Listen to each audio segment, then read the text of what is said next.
I wanted to wait until the end of the month to do a February wrap up, but most of these are library books that I want to take back. Actually, they're all library books, and I'm feeling claustrophobic in my room.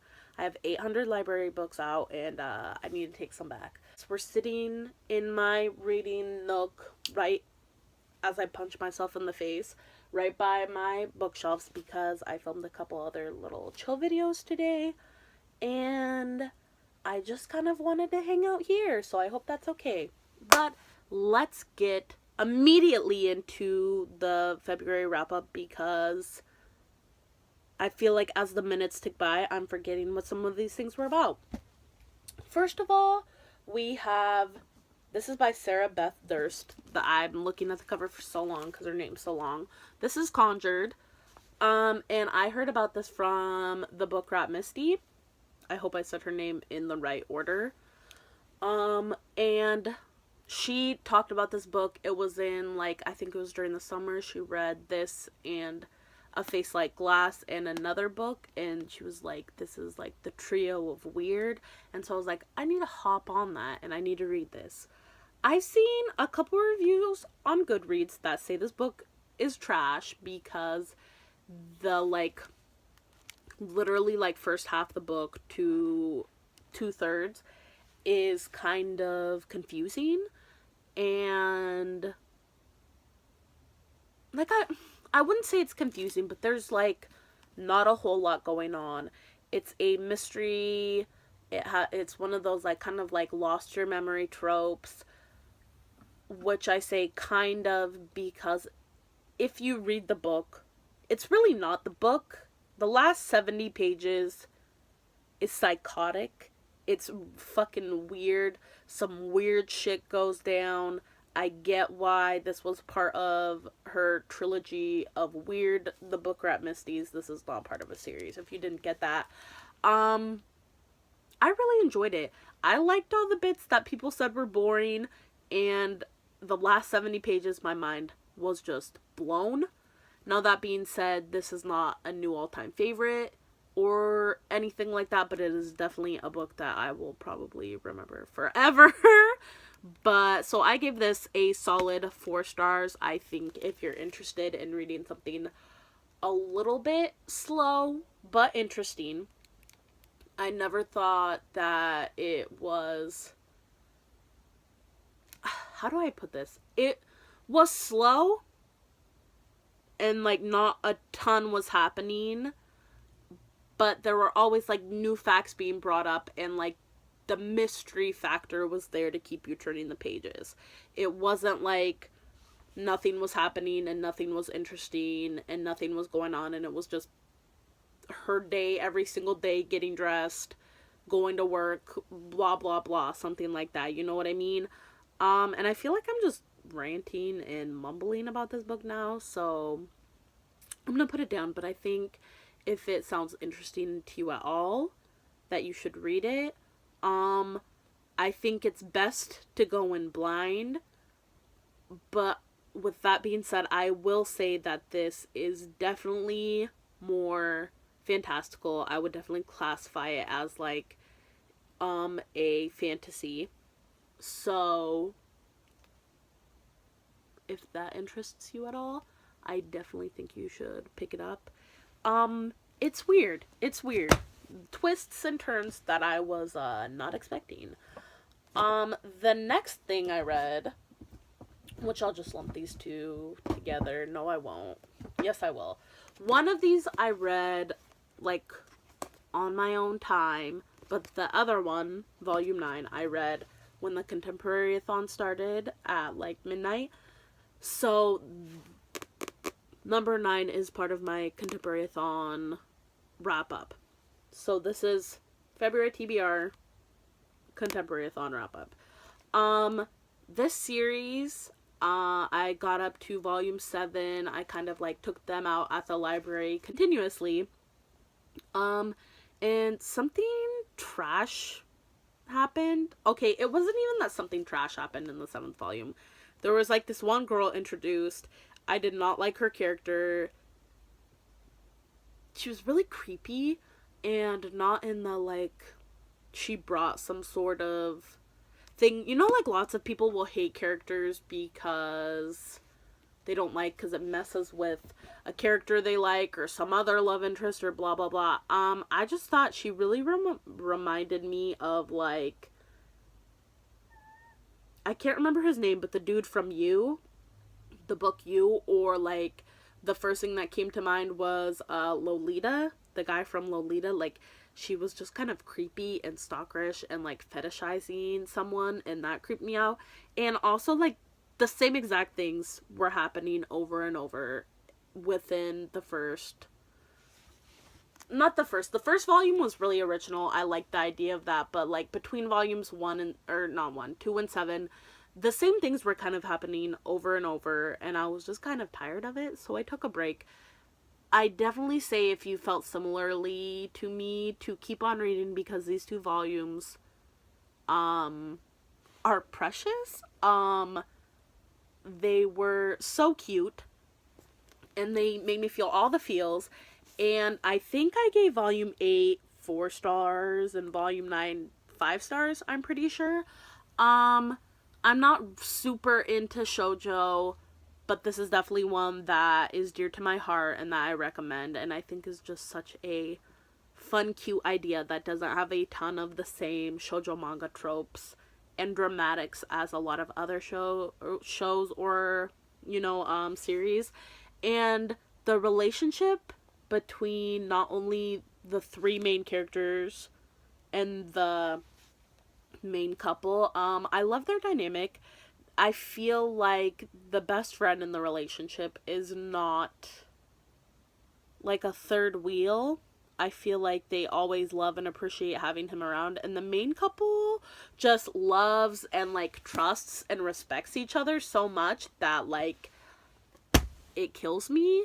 So I definitely think you should read it or watch it, and I definitely think you should go into it blind, because it makes it that much more endearing and makes you like kind of like, what is happening at first, but it's good. It's some good shiz. The next book I read was also for Contemporary Athan, which was my original pick for the graphic novel pick, but I ended up reading 2, and that is The Guild, and this is by Jim Rugg, who I think is the person who did the art, because Felicia Day, this is her and like her little group's story. If you haven't watched The Guild on Netflix, it's a heap of socially awkward video game nerd awesomeness. It's 6 episodes long, and each episode is like an hour and a half long. It is the freaking funniest, most relatable show, because it's not really like a TV show, it was a web series, and it is fantastic. And this is kind of the prequel story to it, and before like what happened before the show started, and kind of like how they all originally met. But this was heaps of fun. You definitely don't need to read it. It wasn't like the best graphic novel I've ever read, but in terms of the storyline, really enjoyable. I think if you like the show The Guild, that you would enjoy this. And like, you could definitely just read this on its own without watching the show, but I think it would make you want to watch the show. And also, like, I don't even know where I was going with this. Oh, I think I was gonna say, I think this will be so much more interesting and like fun to read after you've watched the show. But that is just my 2 cents. Next thing I read, which I finished a day ago, I think, is Beneath the Sugar Sky. I love this book. I love this series. It gets a lot of hype on BookTube. I understand that a lot of people don't want to read hyped books because lots of them are like super hyped for like 3 months, and then they just fall off the face of the earth because nobody actually really likes them or something. But this is one that I think deserves the hype. It is such a good story. If you've ever felt like you don't belong, you know, not just like you don't belong in your circle of friends or where you live or blah blah blah, but like literally if you feel like you don't belong in the world, like, and you read books to escape and feel like you want to go to a sci-fi or fantastical world, or you know, this is the book series for you. I remember feeling that way all the time, reading like Narnia and Lord of the Rings and stuff like that as a kid, and this is just like the epitome of all that, of all the feelings. I think you should definitely read that series if it sounds interesting to you, if that concept of feeling like you don't belong and that there are other worlds that you can escape through doors. Go read it. That's all I'm gonna say about that. And then the next and last book for this wrap up is something I'm not even finished with yet. I'm halfway through it, and that is The Last Wish, which is part of the Witcher series by Andrzej Sapkowski. This is a Polish name. I thought I would give it a go, but I totally butchered it because I'm trash. But this, if you haven't heard of the Witcher games, it's a video game series that was based off these novels. So of course, that video game is super popular, super hyped. Is one of the best RPG fantasy video games ever. But so obviously the books would get popular after that. This and the next book in the series, this is considered the first book in the series, are a bunch of short stories, which I think is great because you kind of get to understand the main character, who is a witcher, who is Gerald, and like understand his personality and some of the trials and weird things that have happened in his life. So I think it's just like a really sound background kind of character study for him before you get into the main series. I've been reading a short story every night, which for me equals around 50 pages, because sometimes I'll dive into the next story because it's so good. But I'm for sure gonna finish this in the next couple days, so that's why I threw it in here. Good story so far, and that is definitely, if you've read it, you know what I'm talking about, but there's a Beauty and the Beast-esque story in here, which I thought was really hilarious and genius. So if that entices you to buy it even more or read it, you don't have to buy it. Like I said, all these books are from the library. But yeah, that's all I'm gonna say about it.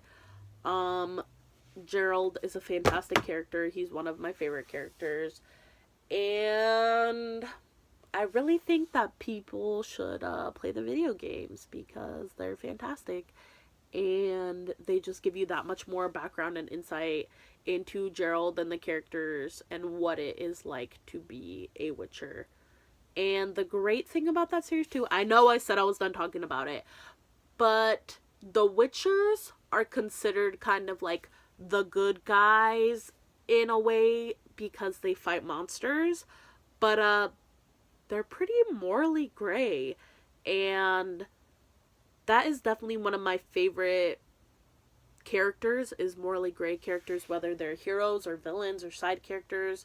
I think they are the most interesting, and you don't know what their intentions are, and I think that's real life. I think people in general are morally gray, and you never know what someone's really like or what their intentions are. So anyway, that concludes February wrap-up part 1.